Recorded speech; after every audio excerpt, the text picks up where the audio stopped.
You are listening to Level Up Your Gaming Podcast, episode 54, When Players Miss Sessions. Today we talk about what to do when your players miss a session. We discuss multiple options for handling the situation. We also cover rules for handling the player absence. If you'd like to participate in the discussion or leave us feedback, you can contact us at levelupyourgamingpodcast@gmail.com or find us on Facebook at facebook.com/levelupyourgaming. If you like the content and want to hear more of the show, subscribing will ensure you don't miss an episode. New episodes come out almost every Wednesday. Also, please review, tell a friend about the podcast, or share with your gaming group. Now sit back and enjoy the episode. Welcome to Level Up Your Gaming Podcast. My name is Aaron, and joining me in person, you'll never know if another player is missing from the table, Jared. That was so unimaginative. I know, it's hard writing the shtick every time, though. Listen, I write the shtick, okay? Some of them hit, some of them miss. That's a miss. Okay? You heard no ding with that one. That was definitely hit the dirt. Listen, looking at our upcoming episode topics, they're probably all going to be misses for a while. So, ladies and gentlemen, if you tune in for Aaron's opening shtick, skip a few episodes. If you're here for the shtick, just skip ahead of the shtick and listen to the subject. Yeah. Because it's not going to be good. But yeah, what is, I can kind of extrapolate. What? I don't, Jared, listen. Okay, you are as Curious George. Okay, you are lost.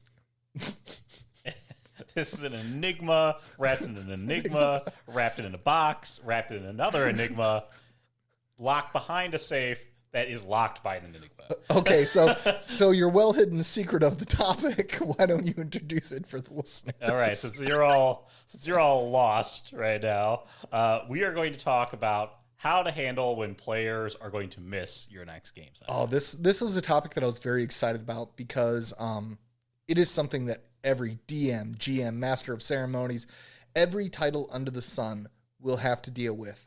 And, when you're running such a small group table, so for like small group tables, it's really like for Aaron, Brian, and I, because 1/3 of the entire party is missing, essentially we have to cancel every time.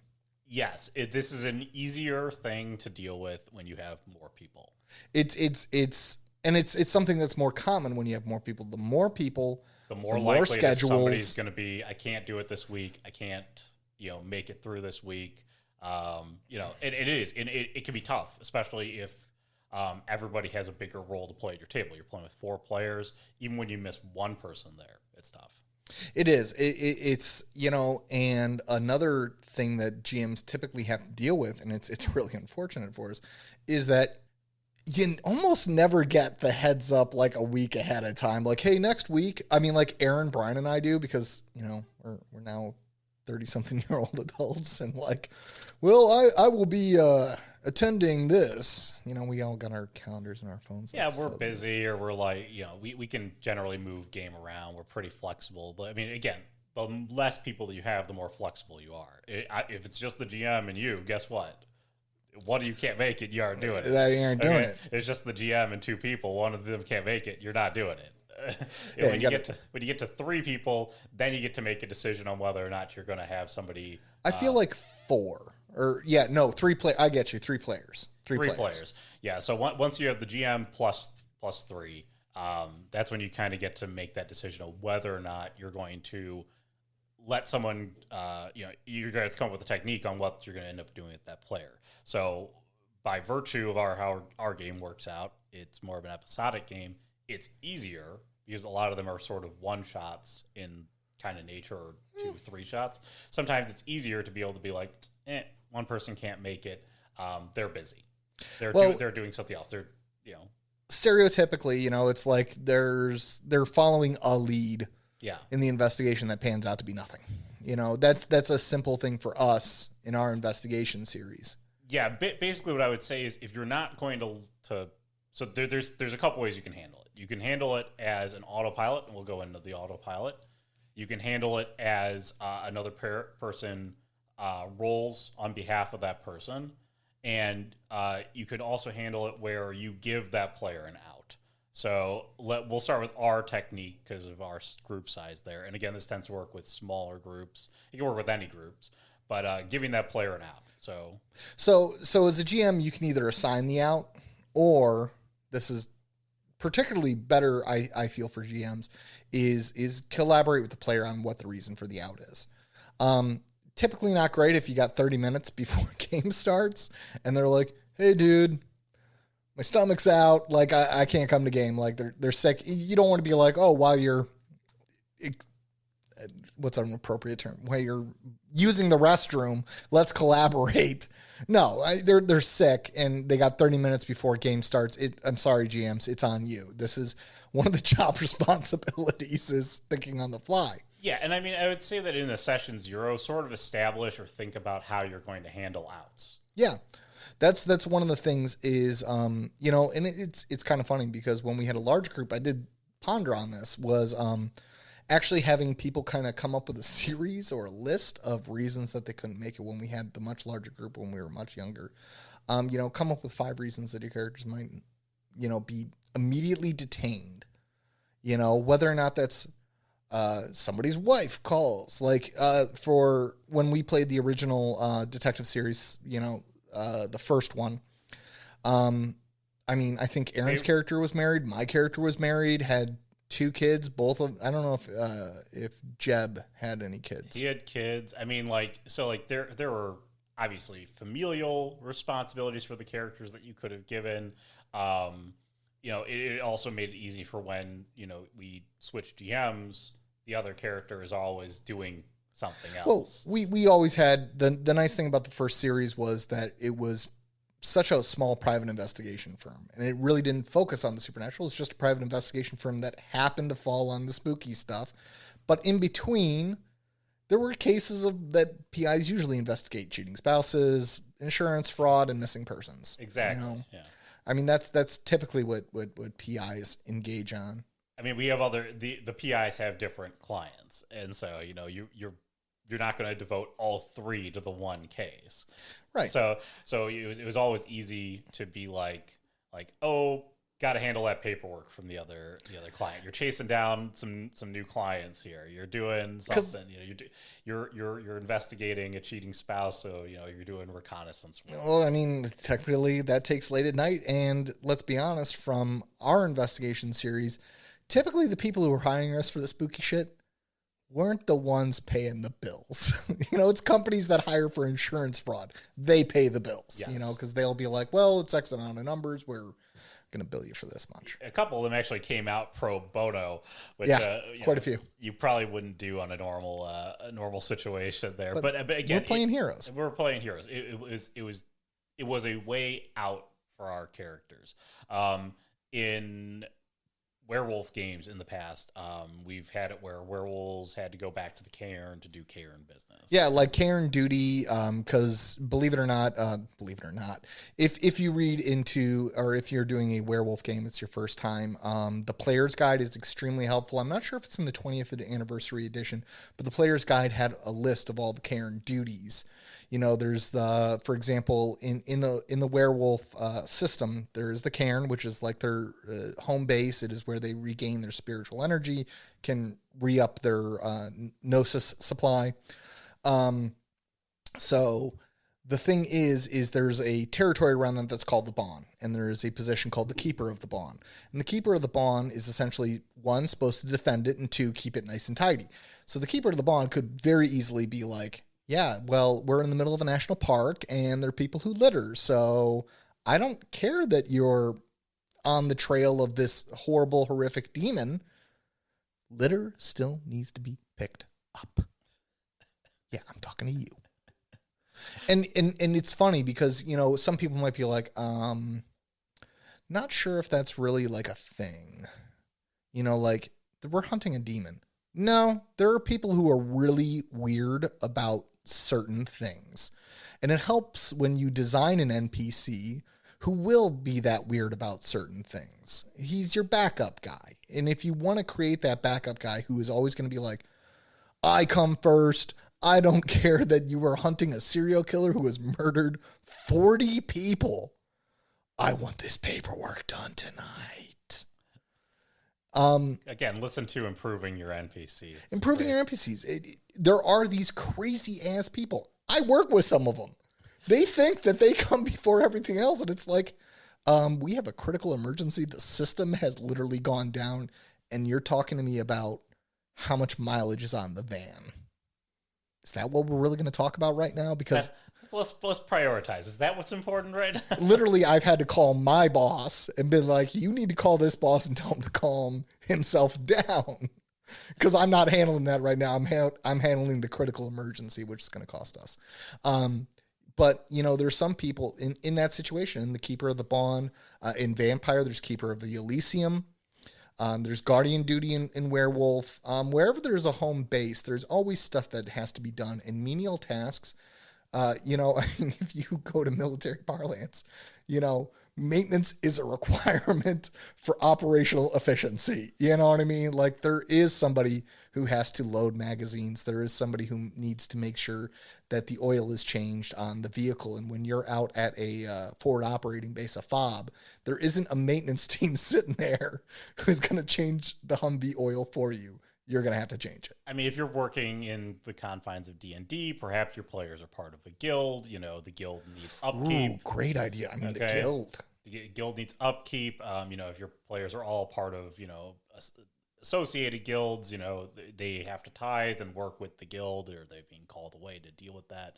They have other responsibilities unto them. If your players have families in D&D, that was another way that we took them. Huge.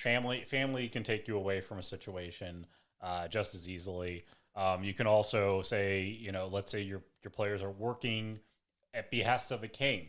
Okay, he might have made you, to go do this grand epic quest, but he also said, well, now you are kind of part of my court, and now other people in the court are like, hey, we need to take care of this thing. Well, so to go back to my work situation, the king can say, you are the champions of my realm. Yeah, I mean, like, your characters are high, they're important, they're champions of the realm. But when the Keeper of the Coin says, you guys have been spending a lot on hotels, you need someone to come back and tell me about this, it might take somebody out. I need you to bring the receipts.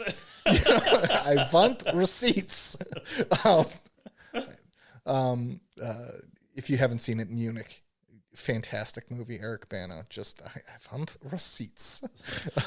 they're assassins, and it's actually based off of a true story. And I have no doubt that there is somebody sitting there saying they want receipts from assassins.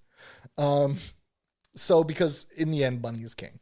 Money is the real king. Money is king. Yes, I mean you've got all sorts of things. Or if you're part of a big group and your players are in a town, they're working on stuff. You might have them walk away and say, well, somebody in our group needs to go restock all the supplies and rations for when we get moving again. Like, I mean, there's all sorts of ways that you can pull players away from the group when they are not there. And one thing that I do want to bring up, because, we've covered modern, we've covered, D&D environment, or, medieval, sci-fi. Okay. Sci-fi is probably the easiest. Why? Because there is always something breaking on the ship. And I don't know if you're not even if you have a trained mechanic, sometimes they need an extra pair of hands. It's just I need someone to hold those damn warp coils. The damn warp coils. The phaser banks just keep screwing up. And you know what? You're the tactical officer, and I know there's an away mission, but you're the one using those phaser banks. So I want you to come down here and calibrate them with me, and so, one of the things, and I've participated in many sci-fi games, and there's almost always an engineer. Somebody wants to play the engineer, and then they always end up regretting it, because you get stuck doing the engineering tasks, and while everyone else is adventuring, you're like, well, I got to fix the wing stabilizer. And, under that particular GM who was, did not have the skill sets to handle that kind of situation, he'd be like, okay, you're going off. And like just leave that player bored out of their minds most of the time, because they're the engineer. And he didn't realize spotlight and still being in the light. And he just leave them to their own. So it's a good lesson there if you're doing sci-fi. If the player says, I want to be an engineer, you'd be like, maybe you can have engineering skills, but there's an engineer on the ship. Assistant engineers are always great. Like, you handle the freaking maintenance. Because Geordie LaForge, I mean, to be perfectly honest, your chief engineer, you would never, ever let him off the freaking ship. If someone wants to play an engineering class, let them, but just put another engineer on there that is the chief engineer. Just make sure that engineer's there, or there's an auto fixer, I don't know, something. Because I've seen in Star Wars they had that really cool device that it's like a spray paint can and started fixing the ship. It was on The Mandalorian. It was, oh god, I love that show. I haven't seen the second season. You, sir, can go to hell. Okay, well, watch it. I will. But anyways, so the thing about taking a player away is great if you know that you are going to wrap up whatever you are going to do within the night. Yes. Okay. It is really important to not take players away and they're going to show back up next week. Okay. And then you're still doing the thing that you're doing next week. Because let's say that your players went into a dungeon and they're fighting something and they're in the middle of combat and you have been gaming for 6 hours and everyone's tired and exhausted. I mean, people are a little bit loopy. You're starting to lose the table. You have to pause it there. And next week you come back and everybody's back at the table and you're like, sorry, Steve, we can't have you join the combat because they're in the middle of the combat. We're just going to finish it up real quick. And that is a lie. It never is. No, combat is short. Unless you're playing White Wolf and it's like, well, I critted you in the head, so you're dead. White Wolf can be very short and brutal. Holy crap. It can be short or it can take a very long time. It depends. Yes. If your players are playing tactically and they're smart, oh my God, the combats can last for 3 hours easy. Even what you would think is a simple combat. So when it comes down to this situation where, and this is something that you have to evaluate and you'll evaluate on the fly. So when you've got that 30-minute call, I'm sick, I can't make it. My girlfriend is extremely pissed that I'm going out tonight. So I'm not going out tonight because I would like to continue this relationship. I can't make it, but that the situation that you are going to get them in, they're about to enter a dungeon that you have planned for 3 sessions. When you are involved in this situation, you have to make that snap judgment. Now, there's 2 ways that Aaron brought up before. 1, someone rolls for the player.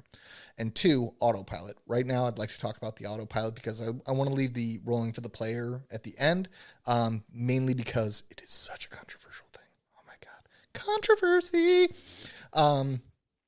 Autopilot. Autopilot is fantastic. I have done it in many situations. For some odd reason, the character just does not contribute much to the conversation that night. But the special skills are still at the usage or utilization of the rest of the group. They can still apply their effects to the area, especially, somebody that you have planned for this dungeon has been particularly planned for, you've planned your spotlight moment for them, and it just happens to be at the beginning of the dungeon. You're like, oh crap. Well, those effects are still there because you have put them on autopilot. Rules for putting someone on autopilot. 1, you cannot do something that essentially this. It boils down to one thing. Don't do anything that would piss your player off. Exactly. Don't be like, well, we put your character on autopilot and he took an arrow to the face and died. 1, that'll get me pretty mad. Yeah. I'd be furious if I was gone for a night and you killed my character because I was gone for a night. If someone, likes playing the proud warrior, they themselves are a very proud person, they don't take jokes very kindly about their character or whatever. Don't let the other players, oh, well, we took off your character's pants and we pushed him in front of a demon and the demon was like, what is going on? And your character then jumped up and started quacking like a duck to confuse the demon even more, and then we killed him. That's going to piss off your player? Don't do it. Because remember, the key rule is to have fun and to enjoy each other, time with each other. If you're going to put that autopilot character into a situation that the character is not or the player is not going to appreciate next week, congratulations, you just started a fight next week. If you think, oh, it'll never get back to him, it'll get back to him. Somebody's going to tell him over text, phone call or next week when he comes in and everyone starts laughing their asses off about what his character did on autopilot. You have to be respectful to the player and to the situation. Now, I will tell you this. Sometimes GMs get in their feelings, about player can't make it to game. And we've talked about this. We've discussed this many, many times about not getting in your feelings. You have to realize that situations as a GM, when you feel your emotions start to rise, because, let's take for a situation, like Aaron and Brian, Ken, and all of us had a rule, very solid rule, pretty much since, hell, even going back to like when we were in high school. If it involves a girl, no holds barred. We totally get it. You're trying to get your thing on. Mm-hmm. All right. Bounce, go, wow, wow. We get it. And that was a rule that, we established that verbally. Well, yeah, I mean, those are our codex of rules. Yes. I mean, that was sort of we never questioned really why you left the table. I mean, there are other times when, we'd be like, it's not a great reason, but whatever. Well, I mean, again, when you're younger, things. Again, the problem is that if you're finding animosity with the reason why the player can't do something or can't be there, then you probably have animosity towards that player that needs to be resolved. Okay, because you're mad at them because they're not there. Yeah, and you're like they're doing this because they don't like me. Right. And that's something you need to analyze in self. That's why I always advise, take that step back. There's nothing wrong with taking a step back, analyzing the purpose of your emotion. Why am I getting upset that he can't make it? Is because I designed that spotlight moment for him in that beginning of the game, and I put so much work into it, and it was going to be freaking beautiful. Are you mad about that? Are you a little tense? You can be salty about that, but you know what? Guess what? If you've done spotlights correctly, everybody, you can move it. Everybody has other spots in the light, so everybody else is going to get to enjoy the spotlights. Okay, don't be mad because one player isn't there. Yeah, don't get upset about that. Don't get upset about that.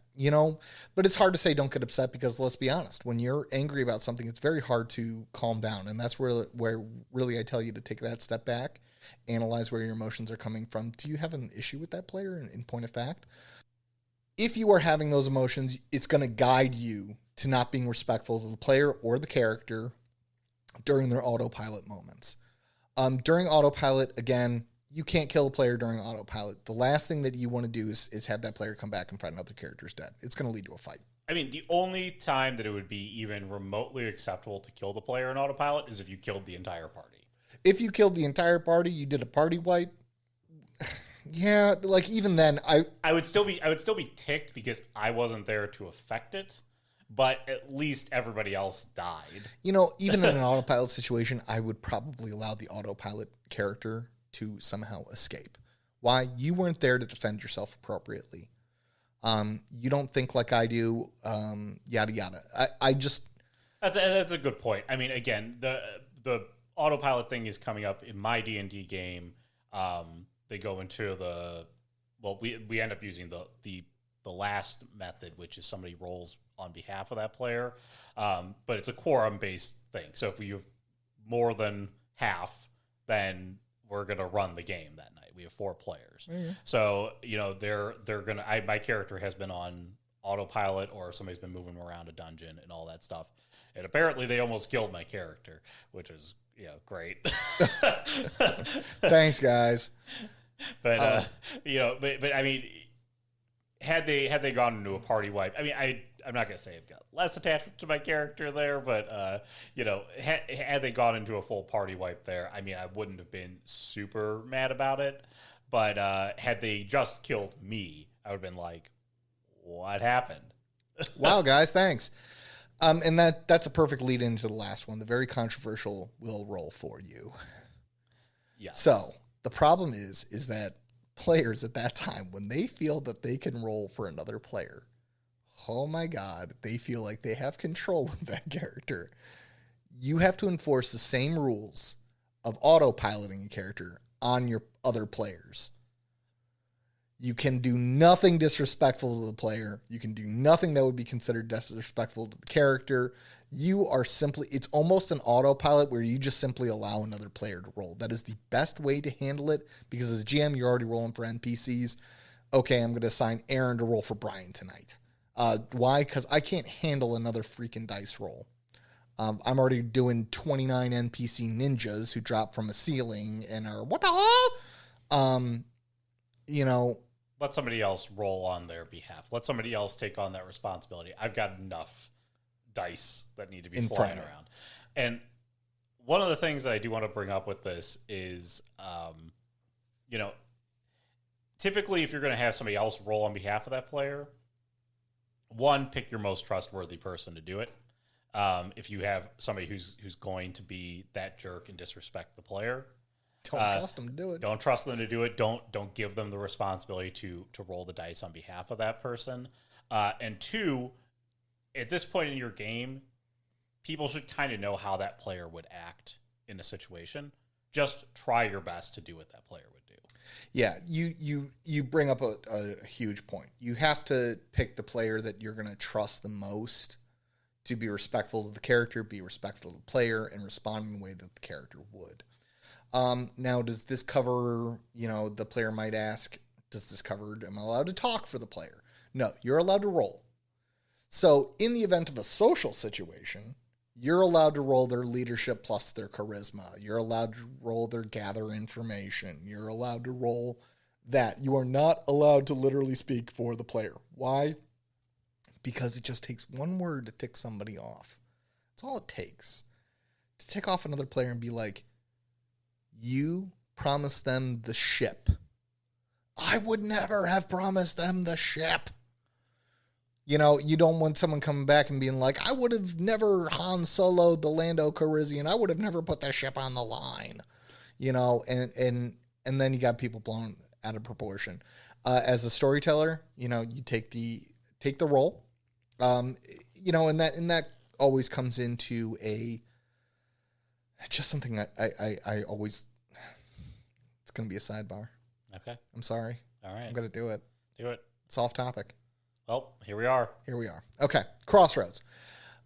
Social dice. We've talked about numerous things, but we're always going to talk about it because, God bless it, most people do not have the gift of gab. Okay? Nope. They don't have the silver tongue. Our buddy Nick, holy crap, he could sell ice to a freaking Eskimo. Pretty sure he has. I'm pretty sure that, he was the one who orchestrated the Alaska purchase from Russia for, pennies on the acre. He's that freaking slick, and he has that damn Italian smile of his.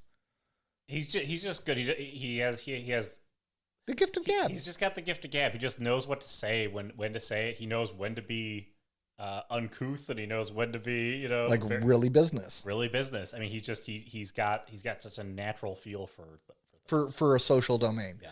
Me, if anyone's been listening to me for over the last 50 some odd podcasts, they know I do not have the gift of gab.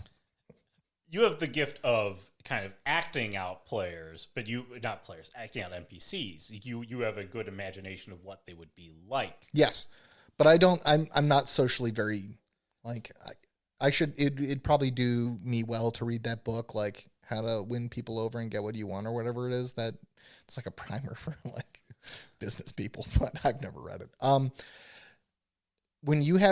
I might want to play a social character, and Aaron might have to deal with that one day. That I'm like, no, I want to play the talker. Aaron knows I'm not gifted with the words. I'm going to rely a lot on dice rolls. Yeah, typically that's what again, we talked about this in the social podcast. Like I said, it was off topic. Yeah, rely upon you let players rely upon the dice. Let them ask the question in an an unfitting way for the moment, just the blunt question, and then let the dice roll. Jared, I'm going to negotiate Lando Calrissian to put his ship on the line. Roll the dice. I am not a socially gifted person. I'm going to get Lando to put that on the table. Thank God my character has a lot in charisma. Yeah, at some points, if you don't have negotiation skills, you don't even know where to start.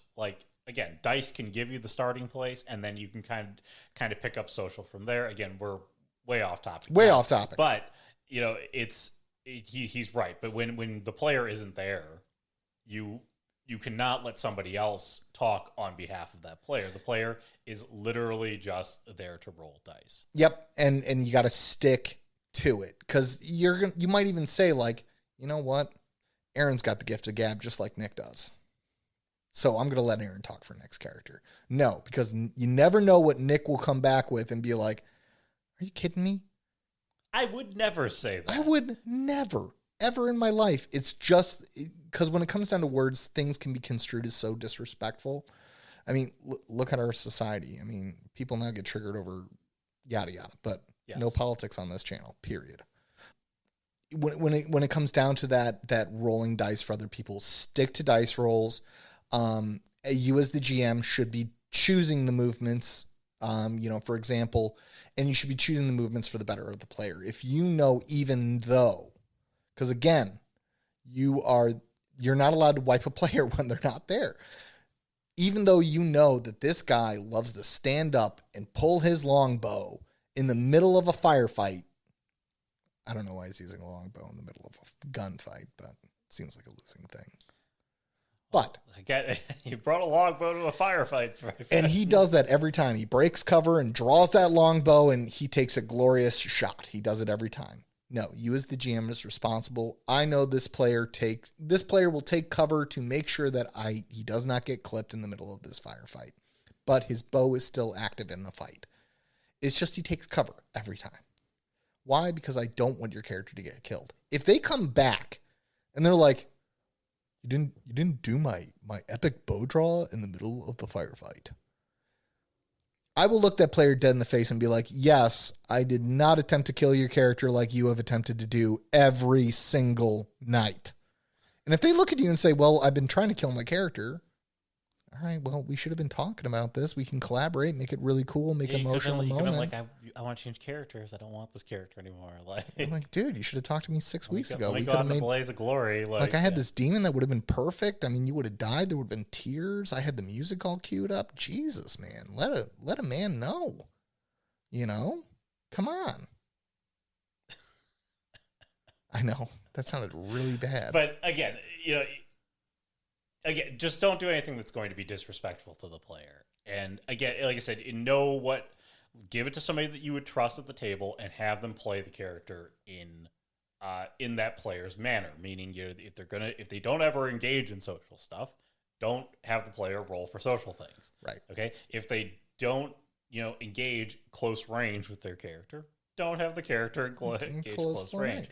Okay. If your character stands back and snipes with, a crossbow, do that. Okay, guess what? The further away they are from the action, the easier they are to keep alive. If they always run in there with, their lightsaber drawn and they always engage forward to forward, go forward to forward. Let them butt heads. And this is where we come down to, what's my favorite topic in the world? How to cheat. You're going to cheat for them the entire freaking night. It doesn't matter if you have another person rolling for them, which kind of, makes it more, if they're on autopilot and there is no rolls, I'm just deciding. Other players might get hinky about that, so that's why I've always kind of liked the rolling for another player. Again, if they're on autopilot, it's easy to do that because you can still hit the player and you could just have them not take a ton of damage. Yeah, like you took 5 points of damage. Oh, that's it? I have 173 hit points. Again, if your players catch on to it, then maybe that player, you might need to do something that disables the player from combat for a little bit. I so strongly recommend doing anything that endangers the character. Like, I have to admit it, because just people are weird. That's true. Again, what do you mean he got his arm slashed? Will this make a scar, Aaron? Aaron, will there be a scar? No, there'll be no scar. What do you mean I didn't even get a cool battle scar? Okay, there'll be a scar. What do you mean I have a scar? Okay, people get weird. You're right, you can't win. You can't win. I make them damn near untouchable. When they come back, it was flawless victory. Why? Because I don't want conflict at my table. I don't. I get enough of it at work. Touche. Well stated. Again, you're gonna cheat, just like Jared said. Go back to our last podcast, which is why we cheat. The very last podcast of why we cheat and why I love it. Why we love it. The one other thing I do want to point out, though, and this is a little bit different. If you just started a game, okay, and like night 2, you've got, again, shit happens. Okay, I'm not going to say that stuff doesn't happen. Night 2, a player can't make it, and it's not like. I call you back to the podcast on. I actually forgot where I mentioned this, but it's sort of this agreement. It's about when players leave the table. It's you need to make sure that player is at least in it for like 2 or 3 nights. Okay, barring some emergency. Mm-hmm. Okay, like if that player can't be there for that long, barring an emergency, jump in next time. Yeah, jump in next time, because you got to be able to at least give me 3 nights at the start of this game, because I need to go through the first city that's ravaged by zombies and establish the connections that make this group, which means that you have no prior history of how that player is going to play the character. You have no prior history of how that. I can't autopilot you on the first night. I can't autopilot you on the, and you make an astounding point. It's with that absence, because you don't know how they're going to mix in with the party. I would rather tell a player, jump in next time. And this is why we also talk about episodic and why it's so cool, because it's, jump in, take that extra week off to take your significant other out to a picnic on that night. I'm sure your significant other will really go visit your mom. I'm sure your mom will love the fact that he came over for a Saturday night for a dinner, and we'll bring you in next time, because that way I can coordinate with you how we're going to bring you in. We can talk, I can create, and we can make it a really awesome transition inwards with the rest of the group, and then they can respond to your character how you would like them to respond to your character. Because if, I take autopilot for the first 3 nights and you're like, you've been playing my character who works with the team, I literally built this character to be a jerk. It's not just even the first 3 nights. If you show up the first night and then you're like, I can't make it to this night, like it's taco night, like, dude, like you knew we had a game. See, like I said, the anger grows, because you'll have people who have been like, I have a taco night for like the 3rd Friendsgiving I've had this month. Like, holy, you've had 3 weeks. I'm not saying that stuff doesn't come up, but again, if you're going to start a game, and I said this in the when players leave thing, be able to commit 3 sessions without any problem. Okay, barring an emergency, like, oh my God, somebody's in the hospital. Like, I get it. Like, stuff comes up. Real problems happen. Okay, but if you're like, dude, it's taco night, like, that's such a bad excuse. Like, why did you even decide to join my game? Why? And I mean, it is. It's, why did you even come? You said you could do this. We all agreed that Tuesdays at 8 we were going to game. Chronic absenteeism is a huge thing, and if you have that chronic absentee person, it's time to have that conversation of like, dude, you're pretty much never there. Now we can handle this one of 2 ways. You come back when you're ready. You're able to commit to the game. You're able to commit to the time, or you're at least able to sit down and be like, guys, Saturday nights really, really don't work for me. Can we do it Saturday afternoons? I mean, there are I listened to this one gaming podcast. God help me, I can't remember the name right now. See, don't have the gift of gab. He runs a game on they do Saturday or Sunday mornings. They do breakfast gaming. Now, I love the idea of pancakes in gaming, because like those are 2 of my loves. People wonder why I'm overweight. Pancakes and gaming. Woo! But the fact is, until Jared has at least 2 cups of coffee in him, he is not a human being.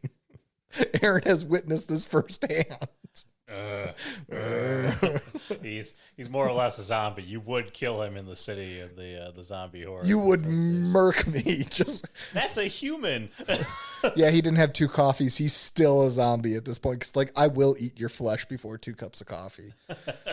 Yeah, if anyone's wondering, they're like, Jared, didn't you turn to, like, tea, like, 35 episodes ago? Yeah, I did. And then my wife got this little Keurig thing. And then the devil fruit came back, and he had to... God. And then, I started traveling, and then there's no tea in hotel rooms. Yes, there is, but, like, it's crap tea. I'm a tea snob. Tea snob, just a coffee snob. Just can't do anything. I'm a hot beverage snob. Hot beverage snob. I don't know if that's a thing, but it is. So, back to the chronic absenteeism is really a problem. The other discussion that you can have with a person who has chronic absenteeism, and it's a little bit more difficult, it's a little bit more technical, but you're like, dude, I freaking love you at my table. I want to see you when I can, is to help them design a PC that is quite literally jumps in and jumps out of situations. Has a weird teleportation ability that literally poofs him out of existence and puffs him back in. Where have you been? I've been traveling through hell for 3 weeks. Oh, well, how was that? Not great. I took on a bunch of demons. There is the character that is literally designed to be episodic. I puff in and puff out. It is really difficult to create because they literally need to be able to vanish. They need that ability. There's only, in my personal opinion, now, hopefully somebody else's imaginative juices are like, no, there's another way. Because I love jailbreaking situations, thinking how I could run a game in a way that somebody said no one can do. So I hope that somebody contacts us through Facebook, Gmail, Aaron.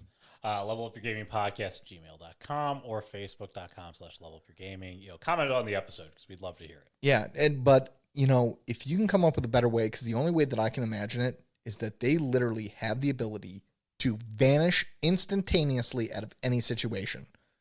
Whether or not they're called back to the aether randomly, whether or not it's a power that they literally have to be out of control of, or if they're in control of it, they have to be kind of a jerk character. Because, like, we're getting killed, we're literally getting hacked to pieces by these zombies. Poof. If it's a Star Trek game, they have to be a Q. And for those of you who aren't Trekkies, Q is pretty much an omnipotent being who is kind of a jerk. Qs tend to be jerks. I've noticed through, I've watched Star Trek Voyager, Next Generation. We're not going to get into all of the Star Trek that I've watched because pretty much there isn't a Star Trek that I haven't watched. So you have to make a Q. So if they're in control of their power, they kind of got to be a jerk. If they're not in control of their power, they have to, it's just, guys, I'd love to be there. Poof. Like, holy shit. Steve, he does this every week. But that is really for the delicate situation. You really should consider the sit down talk and be like, love for you to join, but we need a commitment out of you. And discussing, like, are there alternative times? And because, again, we're talking about friendship. It's not unusual to game on a Sunday morning. Everyone thinks it is because why? Oh my God, I get to GM philosophy with GM Jared. Everyone thinks gaming done at night, basement, goes to 3 o'clock in the morning. Why? Because that's how half of us started. We all started Friday night or Saturday night. You'd go over to somebody's for a sleepover and game until like 4 in the morning until your mom or dad came down and screamed, "Shut up!" Which happened in my house several times. It happened at every house that we gave. Your mom. Jason's mom. Oh my God. Everyone's parents has yelled at us. Steve's mom and everybody. Shut up! Because they're trying to go to bed because it's 4 a.m. We've only been yelling for 7 or 8 hours. The only house that would really work in is if Allie and I decided to have because it wouldn't, because Allie wakes up if a pin drops 3 houses away. Ding. My wife is up. Me, an 88 millimeter mortar could go off in my backyard and also be like, Great snoring sound effects right there. I snore terribly. It's a horrible, atrocious thing. I'm going to get my nose drilled out. But back to the thing. Philosophy with GM Jared. So there is a stereotypical, because of how most of us started, which is kids, Friday night, we think nighttime is time for gaming. Aaron, you played rugby. When did you play rugby? Like what time of day? 11, 12. 11, 12 in the afternoon. I know there are people who wake up for baseball practice at 7 a.m. Okay? Why? Because it's not because there's any set requirement in baseball that practice must start at 7 a.m. It is because it is a group of friends who are coming together to play at the same time that works for everyone. And that's when you really need to examine, as a group of friends, is, we want Brian to be there. If Brian said, Jared, Aaron, I can't do Saturday nights anymore, and the only thing I can do is Sunday morning starting at 6 a.m. I'd make it work. I'd make it work. I'd wake up at 6 a.m. to game. I'd do it. I mean, I'd be like, Aaron, you're going to have to tell me, once we get on, Jared, 2 cups right now. And I'll be like, no. And you'd be like, no, go make them right now. I'd force him to do that to me because, Brian, Aaron, and I have all been friends for so long. I love these guys as I love family. And when your gaming group is that tight, these friendships are so worthwhile that break out of the stereotypical pattern of gaming is for Saturday, Friday nights when it's dark. No, gaming is for any time. The only time that a group of friends can get together is Wednesday afternoon after 4 o'clock. You game until 9 o'clock. So be it. You will make it work. You'll make it work because these are your friends. These are your family. So GM Jared, there's my philosophy on chronic absenteeism and how to deal with the schedule change. Break out of the mold. I think that's actually pretty good. Do you have anything else you want to add to the subject? No. I really hope some people take that to heart because. And if you do know a way to a better way than just vanishing your character in the middle of something, which again, if you like that idea, go ahead and use it. Take it. I'm looking to you, Nevada. We got listeners in Arkansas and Colorado. I mean, we have overseas listeners in France. Okay. Bonjour, France. So take it. Bonjour, France. Is it called France in France? I don't know. Or is it like France? Or because if you say, United States in Spanish, it's Estados Unidos. In France, is it called, in French is France, in French? I don't know. Let us know. Anyways, if you want to let us know, or you want to comment on the topic, or comment on the podcast in general, you can contact us at levelupyourgamingpodcast@gmail.com or facebook.com/levelupyourgaming. Comment on the episode. We always respond to the topics or the comments that we get. Love them. So please keep feeding them to us. And we also are, go to your favorite podcast site, subscribe to this podcast, give it to your friends, give it to your gaming group, or you can find us on YouTube. We're on YouTube, Jared. Smash that like button. Thank you, Jared. Smash it. Also, leave us reviews on the podcast sites, particularly Apple Podcasts, even if you don't listen on Apple Podcasts. Oh, my God. Smash it. The reviews do help us become more searchable. So, if you have the opportunity, just give us a 5-star review. Say, great podcast. Or, you can give us other feedback. 5 stars and mediocre podcast. The truth is in the review. But anyways, that's going to wrap it up. 5 stars has room for improvement. But that's going to wrap it up for us here today. So anyways, for Jared, I'm Aaron. Have a great week, everyone. Have a great week, everyone.